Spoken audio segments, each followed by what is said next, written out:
OMG, Paulo, naaksidente sa gym. Kimi, sobrang nag-alala.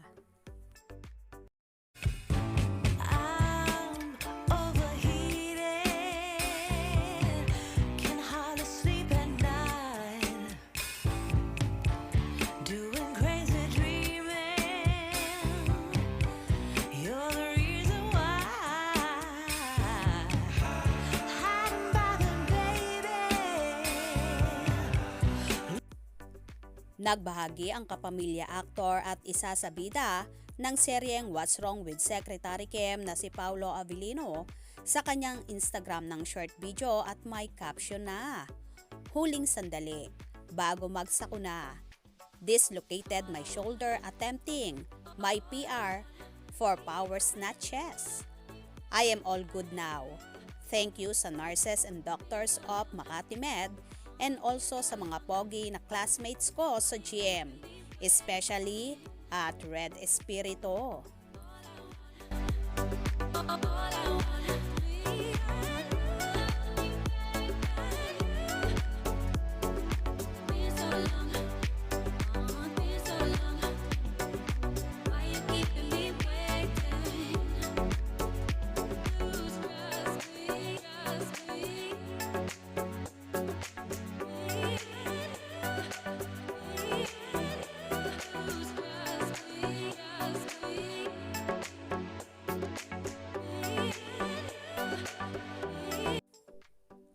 Habang nagbubuhat nga si Paulo ng dumbbell ay aksidente ngang na-dislocate ang kanyang shoulder sa tindi siguro ng bigat at hindi kinaya ng kanyang balikat.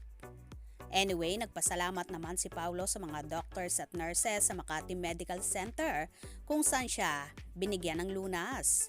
Sobrang nabahala naman ang kanyang leading lady na si Kim Chiu dahil sa mga pangyayaring ito at sinabihan ng aktor na mag-iingat ito sa pagbubuhat.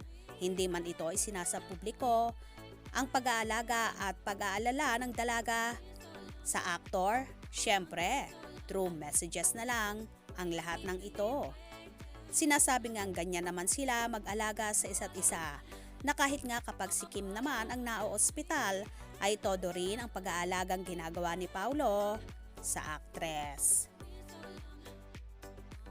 By the way, naging successful nga ang naging media conference ng seryeng What's Wrong with Secretary Kim kung saan naganap ito noong Sabado sa Gateway Mall, kung saan maraming entertainment press ang dumalo.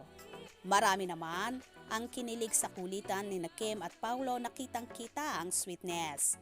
Meron pa nga kinurot si Kim si Paulo na tila nasaktan ng aktor, kaya naman panay ang haplos ni Kim sa parte ng katawan ni Paulo kung saan niya ito kinurot dahil alam niyang nasaktan ang binata.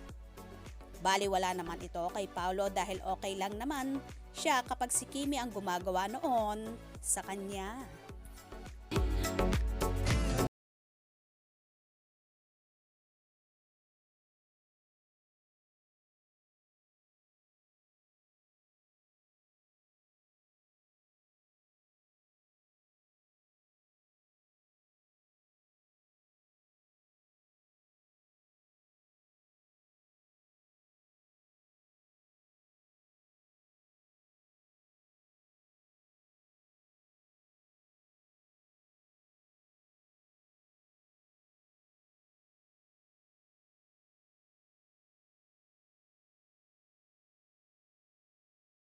Walang aray si Paulo kapag si Kimi na ang gumagawa sa kanya na minsan nga ay hinahampas pa siya or kinukurot.